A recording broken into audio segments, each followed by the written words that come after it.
안녕하세요. 염창환입니다. 지난 한 달 동안 모든 분들 잘 지내셨는지 모르겠습니다. 요새 진짜 뉴스가 정말 심각한 뉴스들이 너무 많이 나와서 저도 사실은 기사 보면서 깜짝깜짝 놀라고 있습니다. 올해도 이제 벌써 10월 거의 끝났고 11월, 12월 한 두 달 정도 남았는데 이 두 달 남은 기간 동안 여러분들 모두 잘 마무리해 주시길 바라고요. 그리고 제가 이제 비욘디 올해 이제 세 번 남은 오늘까지 해서 세 번이 돼서 제가 그동안 이제 뭘 준비할까 고민했다가 비타민 치료를 제가 시작한 지가 벌써 25년이 됐더라고요. 그래서 25년 동안 제가 했던 그 임상 경험과 연구 그리고 저의 이제 비타민에 대한 스토리에 대해서 여러분들에게 얘기해 주면서 올 한 해를 마무리할까 생각합니다. 그래서 오늘은 그 첫 시간으로 인해서 그 비타민 C 치료의 25년 임상 경험과 연구 1편 얘기를 해 드리겠습니다. 어떻게 보면 좀 따분할지도 모르지만 그래도 저에게는 이 시간들이 굉장히 소중했던 것 같아요. 그래서 나름대로 열심히 준비했으니까 한번 들어봐 주시기 바랍니다. 제가 비타민 C를 공부하게 된 계기, 뭐 여러 번 들어봤는 분도 있겠지만은 사실은 의과대학 때 비타민은 그냥 단순하게 영양제였어요. 우리가 보통 비타민 미네랄 해서 그 먹는 그냥 부족할 때 먹는 영양제였지 이게 어떤 치료라든지 어떻게 이제 사용되는 거에 대해서 거의 몰랐던 때였습니다. 근데 이제 그거를 저에게 이제 심어줬던 분이 제 환자였죠. 어떻게 보면은 이 환자를 만남으로 인해서 제 인생에 이제 변화가 생겼는지도 모릅니다. 이분은 이제 그 35세 여자 환자였고 난소암이고 그리고 치료를 했지만은 이제 실패를 해갖고 결국은 임종을 앞둔 환자였어요. 복수가 굉장히 많으셨어요. 그래서 이제 근데 이분의 복수는 특이하게도 젤리 모양이에요. 젤리 모양이라는 건 뭐냐? 일반적인 복수는 주사 바늘만 꽂으면 물처럼 콜콜콜 나오는데 젤리 모양은 잘 나오질 않아요. 그럼 의사 한 사람이 붙어갖고 주사기로 계속 빼야 된다는 거죠. 실제 이제 이 환자가 응급실에 전전했을 때 이 환자 때문에 다른 환자를 못 보니까 응급실에 있는 선생님들이 가급적이면은 다른 병원으로 가달라고 이제 애원을 했었던 기억이 납니다. 그때 이제 수녀님께서 저한테 부탁을 했죠. 그래서 저하고 다른 선생님 두 분이서 둘이 일주일 간격으로 이제 갔죠. 사실은 처음 이 환자를 만났을 때 우리가 일반적으로 복수가 이렇게 많이 시작했고 항암 치료도 안 해. 그러면은 일반적으로 3개월 정도 예상을 합니다. 근데 이 환자가 5년을 사셨어요. 정말 깜짝 놀랐죠. 저도 놀랐고 이제 그 5년을 사는 동안 참 그 일주일에 이제 한 번씩 이제 저 이제 2주에 한 번 간 거죠. 2주에 한 번씩 복수를 뽑아서 5년을 사셨는데 마지막에는 제가 볼 때는 복수를 너무 자주 뽑다 보니까 이제 폐혈증이 생기지 않았을까 하는 생각이 듭니다. 그렇지만은 이분이 5년 동안 이제 생존하면서 저한테 굉장히 많은 얘기를 해줬고 환자하고의 대화들 그게 제가 지금까지 있었던 앞으로 의사 생활의 하나의 이제 큰 획을 긋게 만들었죠. 이 환자분이 저에게 죽기 전에 내줬던 숙제가 두 가지가 있었어요. 하나는 뭐냐? 그 선생님 암 환자가 가장 힘든 게 뭔지 아세요? 사실 저는 암 환자가 가장 힘든 게 암이 치료가 안 되는 게 가장 힘들다고 생각했어요. 그런데 암 환자가 가장 힘든 거는 치료가 안 되는 게 아니라 함께 해주는 의사가 없다는 거예요. 그래서 저한테 함께 해주는 의사가 됐으면 좋겠다는 생각을 얘기해 줬고요. 두 번째는 뭐냐? 본인이 여러 가지 대체의학을 했고 공부를 했는데 비타민C가 가장 효과적이라고. 그래서 비타민C를 한번 공부해 달라고 저한테 이제 유언을 남기셨죠. 실제 이제 어떻게 보면은 그 전까지는 비타민이라는 게 그냥 우리가 뭐 영양제처럼 먹는 거지 이게 무슨 암 치료에 사용하냐 이런 생각들을 가지게 됐었습니다. 그렇지만 이제 그 환자를 보면서 제 나름대로 많이 바뀌었고 임종을 앞둔 환자는 거짓말을 안 해요. 그래서 그 환자의 소원 아닌 소원을 듣고 나서 제 나름대로 이제 공부를 시작하고 운 좋게 이제 미국에 있는 캔사스에 있는 리오단 클리닉 가서 리오단 박사한테 비타민 C를 보게 공부하게 됐습니다. 어떻게 보면은 정말 내가 그냥 그 환자를 안 보고 내가 그 환자를 가정 방문 안 했으면은 내가 비타민을 공부했을까? 아니었겠죠. 비타민을 알지도 못했고 저는 그냥 평범한 가정의학 의사가 돼서 뭐 그냥 가정의학과 환자 치료를 하지 않았을까 하는 생각이 듭니다. 그렇지만 그 환자를 통해서 내 나름대로 성숙할 수 있는 계기가 됐고, 그리고 제가 여기까지 왔고, 그리고 제가 포기하지 못하는 이유 중에 하나가 바로 이런 이유라고 생각합니다. 비타민 치료를 공부하다 보면 정말 엄청난 역사가 숨어 있어요. 그 중에 하나가 이제 뭐냐? 클레너 박사. 이분은 이제 미국에 있는 그 소아과 선생님이었는데 1949년 봄 미국 소아마비가 한참 유행할 때가 있었어요. 그때는 정말 무방비 상태였죠. 그때는 뭐 백신이 있는 게 아니기 때문에 많은 사람들이 이제 소아마비에 걸려서 불구가 되고 이런 고통스러운 순간이었어요.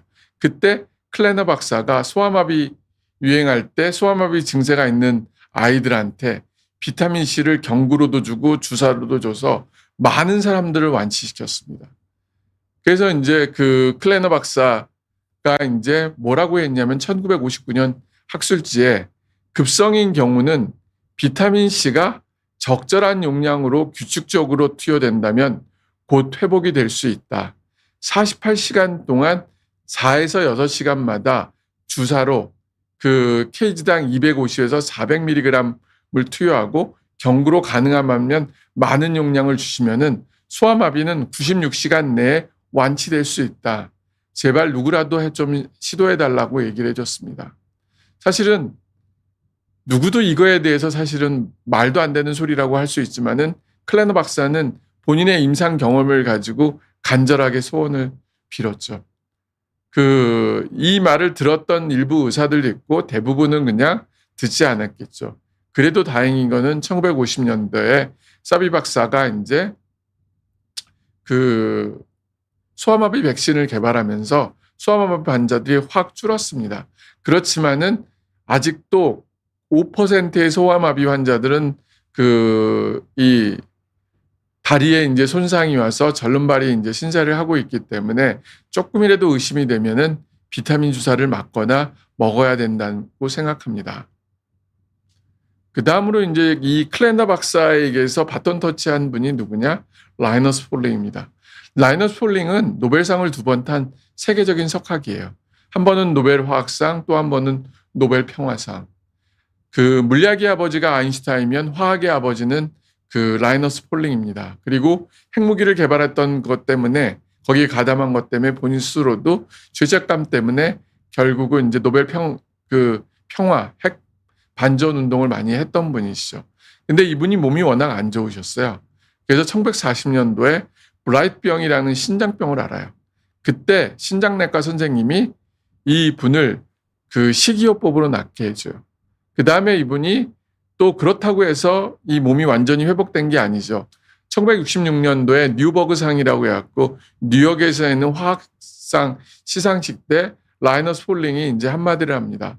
내가 좀 더 건강하면은 인류를 위해서 더 많은 일을 할 텐데 내가 건강하지 못해서 정말 안타깝다는 얘기를 하죠. 그때 거기에 참석했던 아인슈타인이라는 박사가 그 라이너스 폴링에게 이 얘기를 합니다.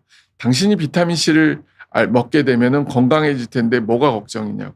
세계적인 석학인 라이너스 폴링이 결국은 이 한마디에 그거를 그냥 100% 믿고 비타민 C를 먹을 리는 만무했습니다.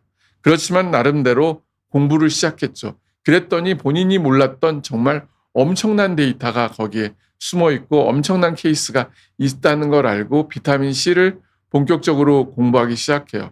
그리고 1968년도 사이언스에 비타민의 메가 용량이라는 이제 그 논문을 이제 제시하고 1970년도에 비타민 C하고 감기라는 책을 출판한 후에 비타민 C 고용량 요법이 그 미국 전체 내에 하나의 사회적인 현상으로 유발됐습니다.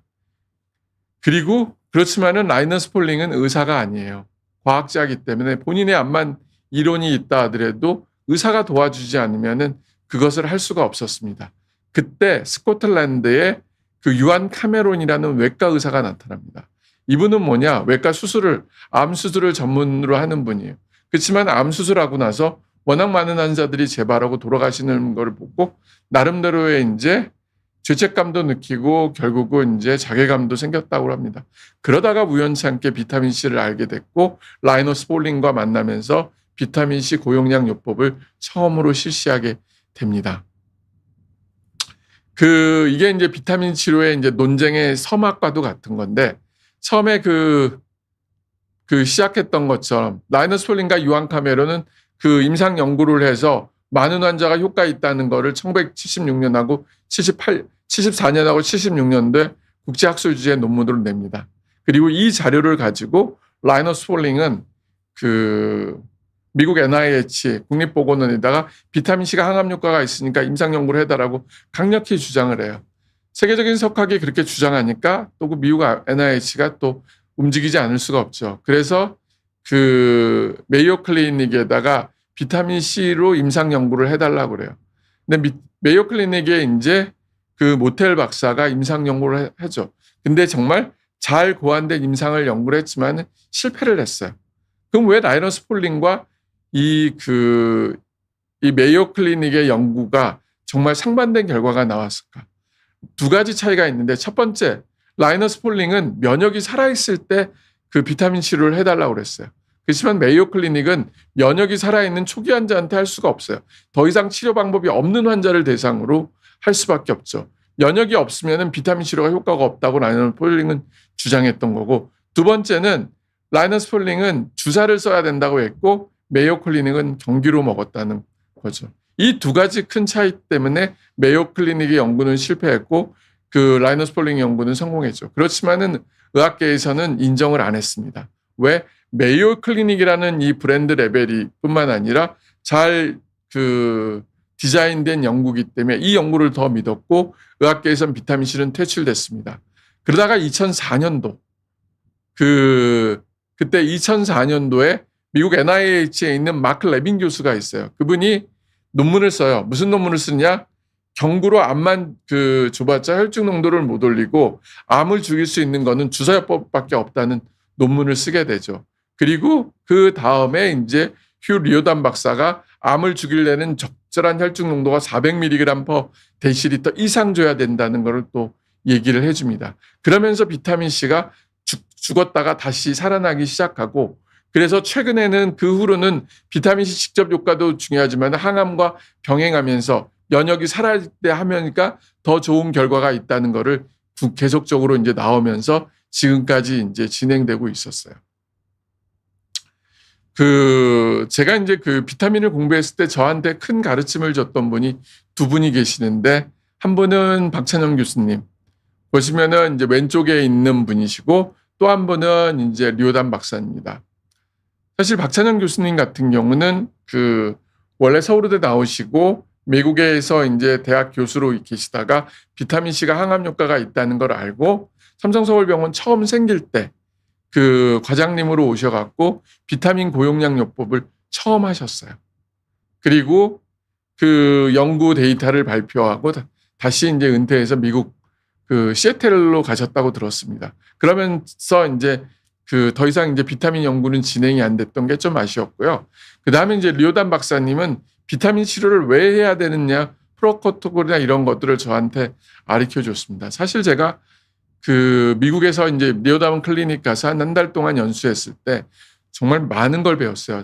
낮 시간 동안은, 오전 시간은 리오단 박사님 진료실 가서 환자를 보고, 오후 시간은 도서실 가서 비디오를 정말 거기 있는 비디오를 거의 다 본 것 같아요.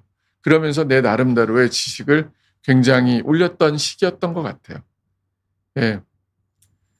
박찬영 교수님은 이게 우연찮게 이제 2000년도 이제 동아일보에 나온 기사인데, 미국 아마케의 74개국 12,000명을 대상으로 비타민 C에 대한 이제 강의를 하셨다고 하더라고요. 인터넷에.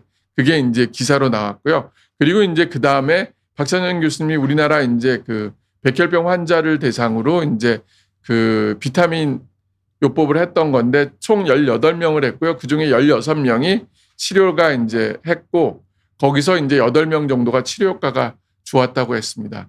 박찬영 교수님이 처음 이 연구를 시작할 때는 비타민 C는 효과가 있다는 거를 이제 나름대로 이제 했고, 어떤 사람이 더 효과가 있을까에 대한 이제 고민을 했죠. 그래서 본인이 생각할 때는 비타민 C를 고갈시켜 놓고 비타민 주사를 하면 치료 효과가 좋을 거라고 생각을 하시고, 한 군은 비타민 C를 고갈시키고 비타민 치료했고, 한 군은 평상시에 똑같이 비타민 C를 주면 먹던지 음식 속에서 이제 하면서 했죠. 근데 두 군 간의 차이는 없고 둘 다 효과 있는 사람은 있고 효과 없는 사람은 없었던 거. 근데 결국은 비타민 C가 항암 효과는 있었다는 걸 발견은 했지만은 왜 어떤 사람이 더 효과적인 거는 발견하지는 못했죠. 그래서 좀 안타깝기는 했고요. 그 다음에 이제 리오단 박사님. 리오단 박사님은 이분이 이제 비타민 C에 대해서 빠졌게 됐던 계기가 두 가지 사건이 있었어요. 하나는 뭐냐면은 의과대학 다닐 때 독감이 심하게 앓았어요. 그때 독감이 심하게 앓았을 때 그때 내과 선생님이 값싼 치료가 있고 값비싼 치료가 있는데 무슨 치료를 할 거냐 했더니 저는 돈이 없으니까 값싼 치료를 하겠습니다. 그랬더니 마트 가서 비타민 C를 사갖고 열심히 먹으라고 그랬어요. 실제 리오단 박사님은 그렇게 먹으면서 좋아졌고요. 값비싼 치료는 뭐냐? 항생제 치료였던 거죠. 그리고 그 다음에 이 리오단 박사님이 인턴 때였더라고 얘기하시더라고요. 하루는 이제 알바하면서 비타민 C 혈중 농도를 체크했는데 0이 나왔대요. 그 다음에 또 그래서 비타민 C 열심히 먹고 그 다음날 또 검사했는데 또 0이 나왔대요. 그러면서 며칠이 지나면서 비타민 C 혈중 농도가 올라가기 시작했다고 얘기하더라고요. 근데 곰곰이 생각해 보니까 비타민 C 혈중 농도 검사하기 며칠 전에 이 거미에 물렸다는 거예요. 그러면 이 거미에 물림으로 인해서 비타민 C가 우리 몸에 이제 소모가 됐다는 거를 이제 알게 됐다는 거죠. 근데 리오단 박사님이 저한테 내준 숙제는 뭐냐? 왜 눈이 없는 이 비타민 C가 어떻게 염증이 있는 바이러스나 염증이 있는 데까지 갈 수 있느냐? 그 해결책을 찾아봐라 했던 거고, 그 해결책을 제가 운 좋게 찾았고, 그게 바로 우리의 면역세포, 림프구에 있는 SVCT2라는 거였죠. 그래서 이 림프구 면역세포 내에 SVCT2가 많을 때 비타민 치료를 하면은 비타민 C가 들어가서 어디든지 갈 수 있다는 걸 알게 됐습니다. 리오단 박사님이 해줬던 말 중에 하나는 뭐냐? 한 번 알게 되면 모를 수 없게 되고 당신은 영원히 변하게 됩니다. 비타민 C를 여러분들이 몰랐을 때는 상관이 없어요. 그렇지만 한 번 알게 되면은 이 비타민 C의 효과에 대해서 푹 빠지게 된다는 것을 경험하게 될 것입니다. 그리고 또 하나 이제 사건이 2010년도였어요. 미국에 있는 시나이더 교수님이 저를 찾아왔습니다. 이 교수님은 평생 폐섬유화증만 연구하셨던 분이에요. 그래서 저한테 본인이 연구했던 페이퍼 이렇게 두꺼운 거 주시고, 그리고 그거의 요약본 한 장에 이제 한 장으로 요약해서 주셨는데, 저는 이 교수님을 처음 봤고 이 교수님은 저를 처음 본 거죠. 뭐 어떻게 알고 찾아왔냐? 제 논문을 보고 이제 찾아왔는데, 이 교수님, 스나이더 교수님은 미국에 있는 연세가 많으시니까 이제 본인의 연구를 더 진행할 수 없기 때문에 저한테 이거를 마지막으로 마무리해달라고 했고, 본인의 생각해 볼 때는 비타민 C가 폐까지만 전달되면은 폐섬유화증은 무조건 나올 수 있다는 가설이었죠. 그래서 그랬는데 본인의 얘기를 미국에 있는 어떤 의사도 인정하지 않았다고 하면서 주고 갔어요. 사실 저는 이제 그 페이퍼하고 이 종이를 받기는 했지만 그때 2010년도에 제가 그게 뭔지는 몰랐던 거였죠. 그리고 나중에 이제 알게 됐는데 바로 SVCT2였던 거죠. 어떻게 보면은 별거 아닐지 모르지만은 정말 많은 사람들의 희생에 의해서 비타민 C가 계속 죽지 않고 살아남는 게 아닌가 하는 생각을 하게 됩니다. 이거는 2004년도에 있는 일본의 이제 의사, 야마다 의사라는 교수님께 썼던 논문인데요.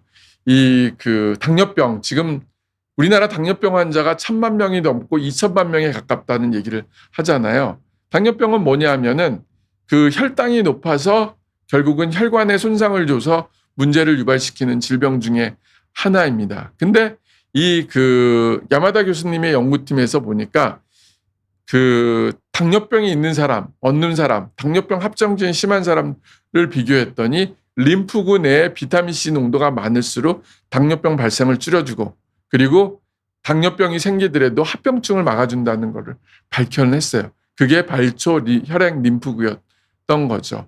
그래서 이제 그걸 가지고 이제 연구해서 논문을 페이퍼를 냈고 실제 림프구 내에 비타민 C가 들어가는 통로가 뭐냐? 바로 SVCT2예요.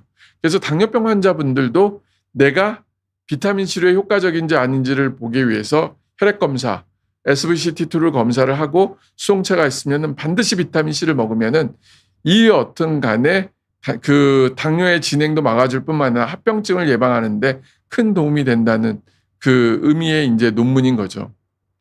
그 다음에 이제 제가 그동안 여러 번 얘기했던 논문 중에 하나인데 파킨슨병 환자.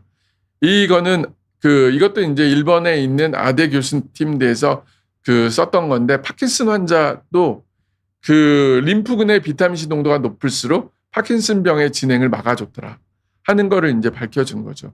그래서 림프구 내에 비타민 C 통로인 SVCT2를 검사하고 있는 경우에는 적극적으로 비타민 치료를 하는 게 무조건 도움은 됩니다. 사실 최근에 이제 많은 분들이 저희 병원에 와서 검사하고 비타민 주사를 맞고 안타깝게도 한 30%는 결핍이 돼서 맞지를 못하는 경우도 있어요. 그렇지만은 이분들도 저희가 연구를 해서 이 없는 분들을 어떻게 있게 하는 거를 찾고 있습니다. 그래서 좀만 기다려줬으면 좋겠고요. 있는 분들은 적극적으로 비타민 치료를 하는 거를 추천합니다. 최근에 이제 면역항암제, 이 면역항암제 키트루다라는 정말 혁신적인 면역항암제가 나왔어요. 이 면역항암제의 효과는 뭐냐? 이 암세포에는 PD-L1이라는 애가 있어서 면역세포인 T세포가 얘를 공격하고 싶어도 이 PD-1과 결합해서 이 T세포의 공격을 막아줘 버려요. 그렇지만은 면역항암제가 이 PD-1하고 결합해서 PD-L1이 이 T세포를 잡는 거를 차단해 주게 되면은 이 T세포는 이 암세포를 공격할 수가 있다는 거죠. 그러려면은 얘가 효과적일 때가 어떤 때가 더 효과적이냐? 바로 비타민 C가 많이 들어갈 때요. 그러려면은 SVCT2 수용체가 많을 때가 효과가 더 좋다는 거를 이제 보여준 거죠. 그리고 그 오른쪽에 있는 이거는 뭐냐면은 올해 이제 연대에서 나온 논문인데 그동안은 타겟, 암, 관절염, 그 병변에 가서 거기에 수용체가 뭐냐에 따라서 약효가 바뀌었지만은 최근에 이제 연대에서 나왔던 연구는 뭐냐? 그게 중요한 게 아니라 우리 몸에 있는 면역세포, 백혈구에다가 약을 장착시켜 갖고 거기까지 가게 해주는 게 하나의 이제 치료 플랫폼이라고 이제 하면서 얘기를 해줬죠. 실제로 보면은 어떻게 보면은 이런 것들이 하나하나 쌓이면서 결국은 좋은 결과를 보이고 그거의 가장 중심은 뭐냐? 비타민 C라는 거죠. 그래서 여러분들이 먹고 있는 비타민 C가 먹었다고 해서 절대 소변으로 6시간 빠져나가는 게 아니라 내 몸의 세포에 정착을 하면서 결국은 암을 포함한 다양한 질병과 싸울 수 있다는 것을 꼭 명심해 줬으면 합니다. 이 역사적인 이 그림들을 보게 되면은 요게 이제 옛날에 이제 의사들하고 의대생들인데 옛날에 의사들이 분만을 했을 때는 오히려 산모들이 위험했고 태아가 죽는 경우들이 많았어요. 왜 그러냐면은 그때는 감염에 대한 개념을 몰랐다는 거죠. 그거를 발견한 분이 누구냐? 제멜 와이스라는 분이세요. 헝가리 부다페스트에 보면은 제멜 와이스 동상이 있는데 이 분이 그 당시에 이제 의료계에서 의사의 손이 산모를 죽이고 태아를 죽인다는 얘기를 함으로써 거기서 이제 의료계에서는 이제 퇴출했지만 그렇지만 그분의 노력으로 인해서 많은 산모를 살렸고 의학이 엄청난 이제 발전을 하게 됩니다. 그래서 이런 감염이라든지 이런 게 점점 발전하게 되죠. 근데 영양제도 똑같아요. 우리가 먹고 있는 영양제가 단순하게 비타민이라고 생각할 수 있지만은 그거는 결핍을 위한 거지만 이게 치료제의 개념으로 넘어갈 때는 결국은 비타민 C 혈중 농도를 통해서 치료제를 가고 SVCT를 통해서 간다는 거를 꼭 명심해 줬기 바랍니다. 그래서 여러분들이 비타민 치료를 안 했으면은 꼭 내가 어떤 병이 있거나 내가 병이 없더라도 건강하게 살기 위해서 비타민 C를 꼭 맞거나 먹는 거를 추천합니다. 그에 앞서서 검사를 해보면은 더더욱 좋고요. 비타민 치료 시 3가지 이제 고민하는 문제점들이 있어요. 이거는 사실은 모든 의사들이 고민하는 것 중에 하나야. 비타민을 전문으로 하는 의사들은. 첫 번째는 뭐냐? 언제 사용할 건가? 이거에 대한 해답은 라이너스 폴린과 유한 카메론이 있습니다. 면역이 살아있을 때 해야 된다. 면역력이 죽은 다음에는 암만 비타민 C를 써도 효과가 없어요.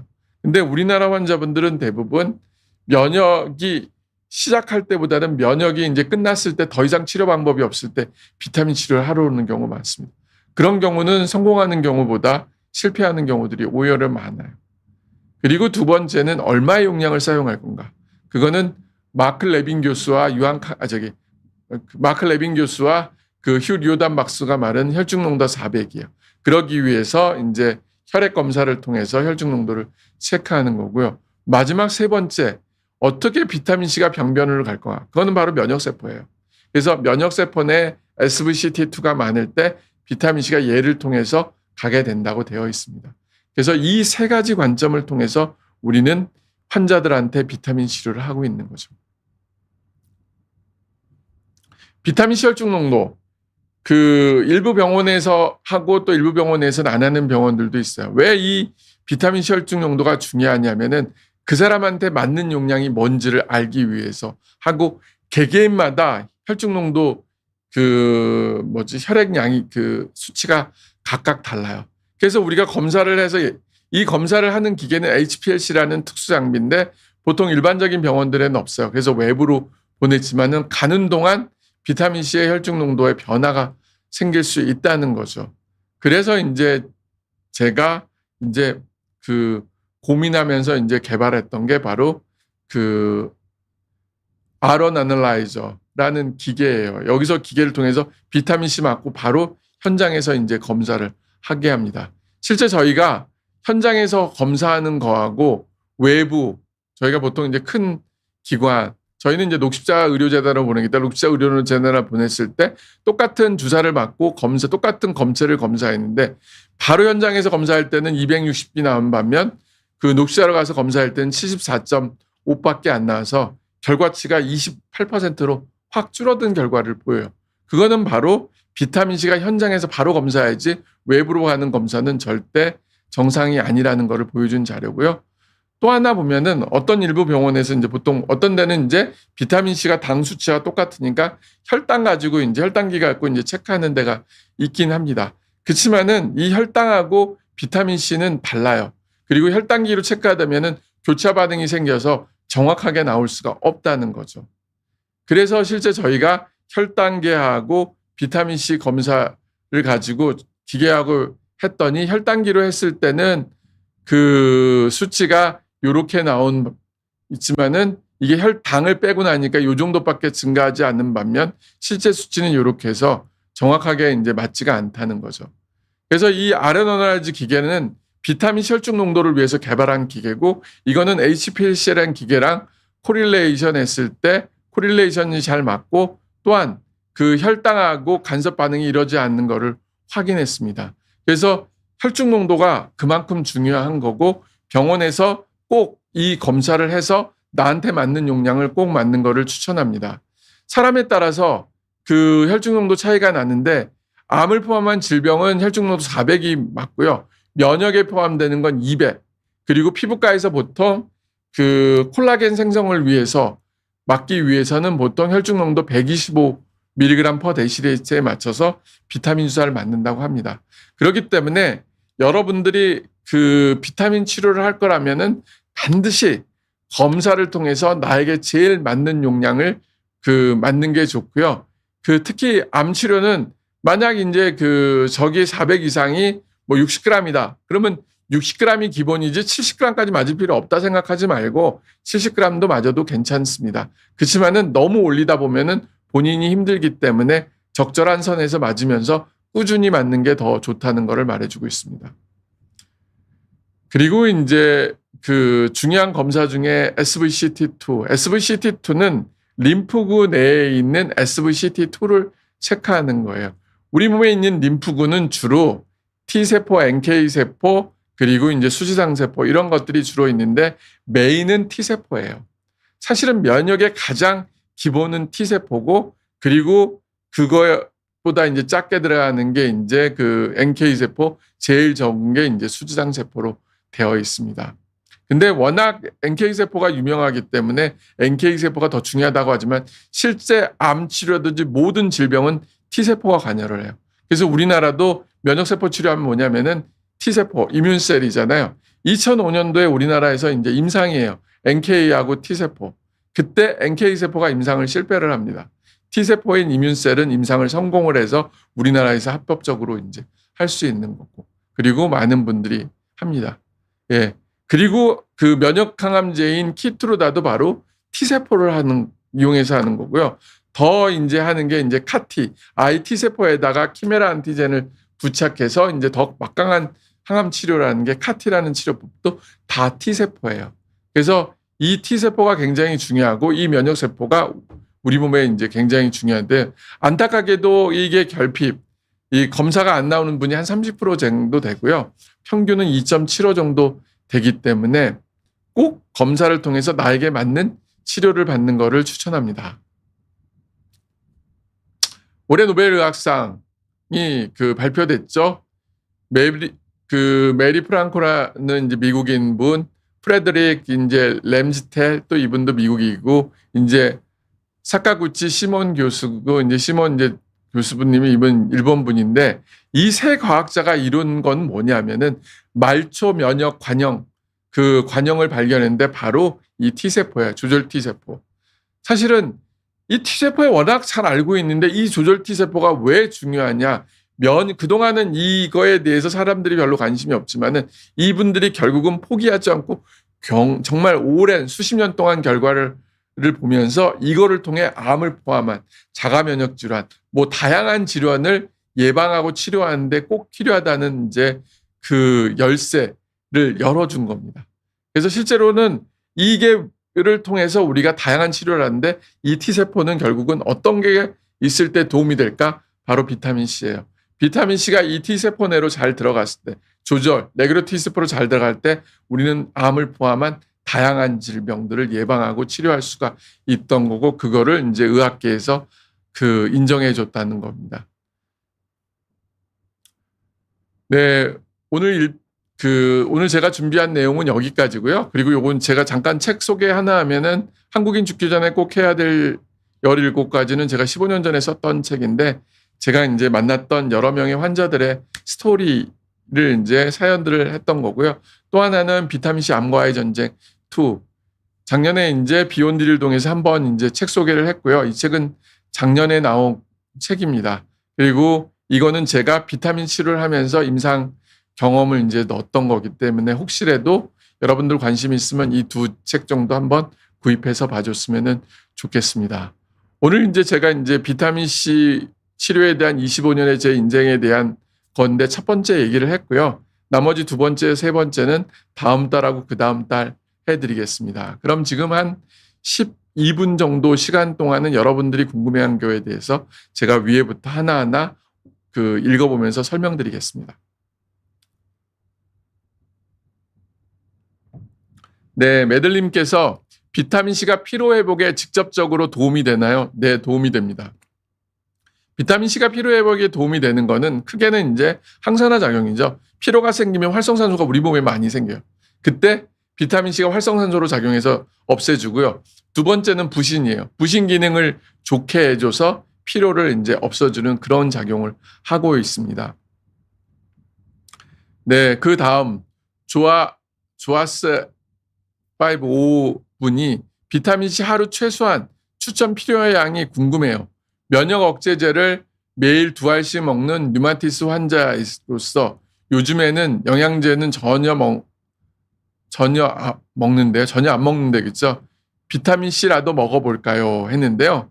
네, 드십시오. 사실은 이제 하루 필요량이라고 따로 정해진 건 없어요. 내가 먹어보고 편한 용량을 주로 얘기하고요. 그래서 저는 하루에 6g 먹어요. 2g씩 3번.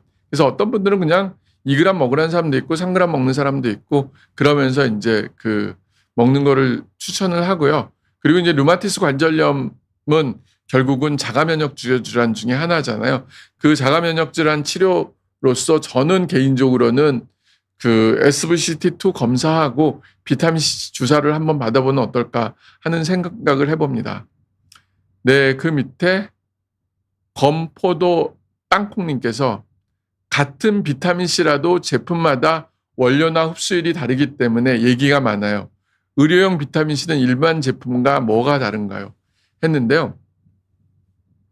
의료용 비타민C는 주사 말고는 없어요. 주사제는 100% 그 혈관을 통해서 흡수가 되기 때문에 그게 없고요. 보통 이제 대부분은 영양제잖아요. 그러면 이 비타민C의 영양제의 차이점은 뭐냐? 우리가 이제 가장 대표적인 게 알약하고 분말이에요. 알약은 이제 첨가물이 들어가기 때문에 분말이 훨씬 더 효과가 좋습니다. 그럼 분말도 크게 두 종류예요. 크리스탈하고 파인 파우더. 그러면은 그 입자가 더 고운 게 파인 파우더예요. 그래서 파인 파우더가 더 그 흡수율이 좋다고 얘기하고요. 그리고 이제 또 하나 얘기 많이 나오는 게 뭐냐면은 리보존 비타민C 얘기 나오잖아요. 리보존 비타민C하고 분말 비타민C하고 어떤 게 흡수율이 좋으냐? 리보존 비타민C가 더 좋습니다. 흡수율. 단 용량이 똑같을 때. 근데 우리가 보통 리보존 비타민C 1g이라고 하면은 거기에는 500mg이 기름이고 500mg이 비타민C예요. 그리고 비타민C는 1g이 다 비타민C이기 때문에 실제 리보존 1g하고 비타민C 1g 하면은 비타민C 1g이 더 흡수되는 양이 많습니다. 그래서 저는 개인적으로 비타민C 그 분말을 추천하고요. 또 어떤 분은 이제 그 중성 비타민 얘기를 해요. 중성 비타민은 뭐냐? 거기에 미네랄을 첨가하기 때문에 내가 이제 속쓰림 증사가 없어요. 단 중성 비타민은 많은 양을 못 먹어요. 메가 비타민을 먹는 게 아니라 메가 용량을 먹는 게 하루에 한두 알 정도 먹는 거예요. 그 이유는 이 미네랄은 많이 먹으면 오히려 문제를 유발시킬 수 있기 때문에 그렇습니다. 그리고 또 하나 발포 비타민이라고 이제 나와요. 발포 비타민은 뭐냐면 물에 딱 녹였을 때 이게 이제 발포식으로 이제 돼 있는데 이 발포 비타민은 우리가 비타민이라고 얘기하기보다는 음료수 쪽이 더 강합니다. 그리고 발포 비타민을 너무 많이 먹다 보면은 오히려 거기에 나트륨 함량이 많기 때문에 고혈압이라든지 고지혈증이라든지 다른 질환을 유발시킬 수 있다는 거죠. 그래서 내가 어떤 비타민을 먹을지는 본인이 알아서 본인한테 맞는 비타민을 먹는 거를 가장 추천을 합니다. 네, 조영선 Q9F님께서 대상포진 신경통에도 비타민C가 좋겠네요. 꿀 많이 먹어야 되겠네요. 비타민C 수액을 맞아야 하나요? 예, 대상포진 신경통에도 비타민C가 도움이 됩니다. 근데 대상포진은 사실은 이제 생길 때 바로 초반에 비타민C를 고용량을 쓰면은 대상포진 신경통 발생률을 줄여줘요. 근데 이미 대상포진 신경통이 심한 경우에는 실제로 비타민C가 드라마틱한 효과를 보이는 것보다는 주사를 맞거나 먹는 게 안 하는 것보다는 훨씬 낫는 거는 맞습니다. 그래서 저는 개인적으로 대상포진 신경통 있는 분들도 주사요법을 추천을 합니다. 그 다음에 이제 우주나무님께서 피로회복 주사나 배곡 주사에도 비타민C가 들어간다고 하는데 그런 미용 피부 목적과 치료용 비타민C는 어떻게 다른가요? 예, 미용에 쓰는 비타민C는 콜라겐 생성을 위해서 써요. 그렇기 때문에 혈중 농도 125mg/dL 용량으로 쓰게 돼 있습니다.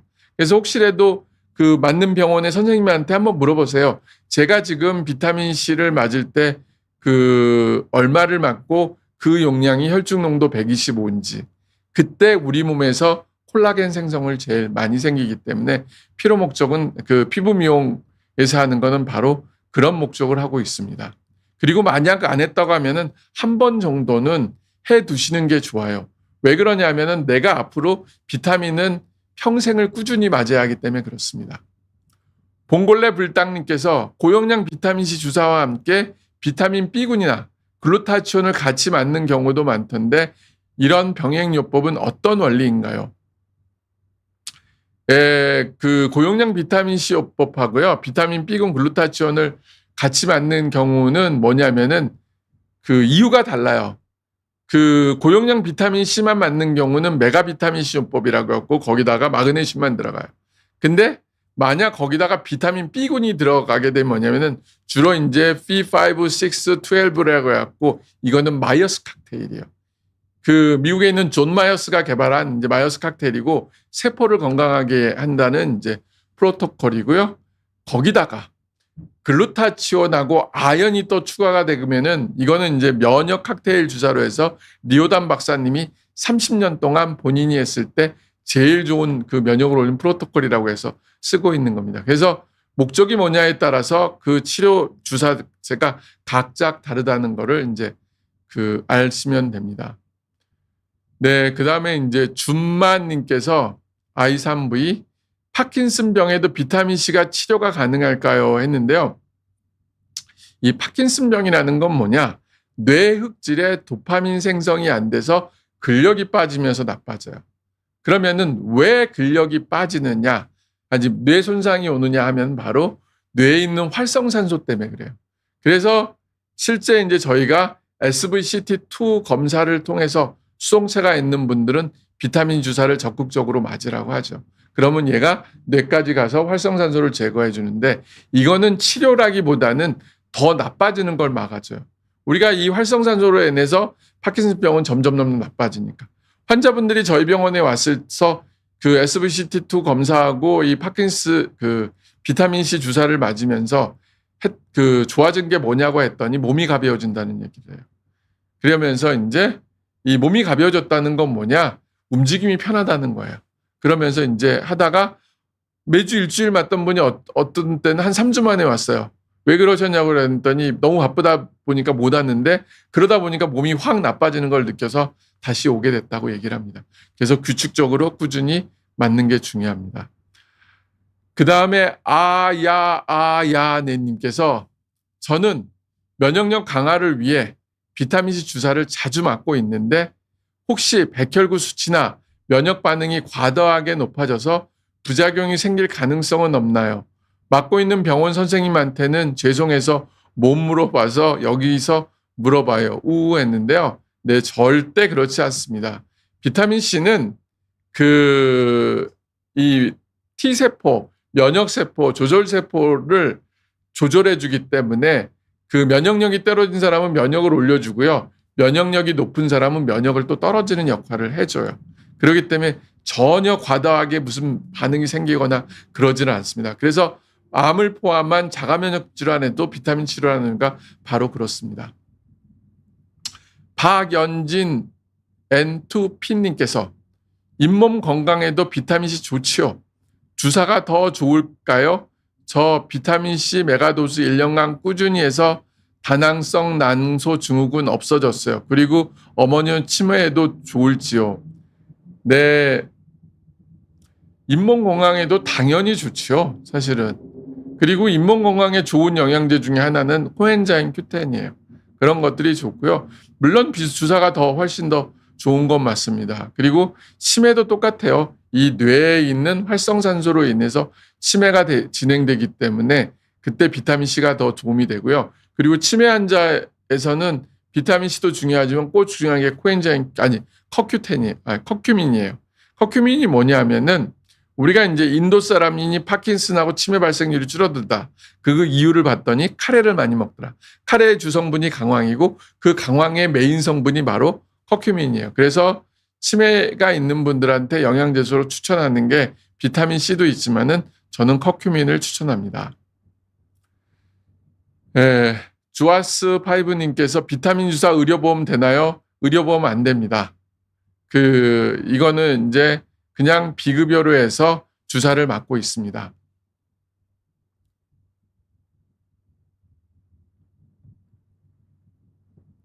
네, 이제 질문이 거의 이제 끝난 것 같고 시간도 이제 한 1분 정도 남은 것 같습니다. 제가 오늘 여러분들에게 얘기하고 싶었던 거는 뭐냐면은 여러 가지 이제 영양소들이 있지만은 그 중에 이제 가장 중요한 건 비타민C예요. 다른 비타민은 부족해도 사람이 안 죽지만 비타민C는 부족하면 사람이 죽습니다. 그리고 나이가 들면 들수록 이 비타민C의 필요성은 무조건 있습니다. 그래서 평상시에도 비타민C를 꼭 드시는 거를 추천하고요. 꼭 주사가 아니더라도 비타민C를 꼭 먹는 걸 추천합니다. 저는 사실은 이제 비타민 주사를 먹기도 하지만 주사를 벌써 매주 일주일에 한 번씩 15년 동안 이제 맞고 있는데 맞으면 좋은 점이 뭐냐? 결국은 내가 건강해지는 걸 느끼고 활성산소를 막아주기 때문에 암을 포함한 다양한 질병을 예방해 준다고 저는 믿고 생각하고 있습니다. 그러면은 여러분 오늘 저하고 이제 오늘 참석해 준 모든 분들에게 진심으로 감사드리고요. 그리고 한 달 후에 또 이 시간에 다시 한번 만나셨으면 좋겠습니다. 다음 시간은 비타민 C로 25년 임상 경험과 연구에 대한 두 번째 이야기를 해드리겠습니다. 네, 감사합니다. 한 달 동안 잘 보내시기를 바랍니다.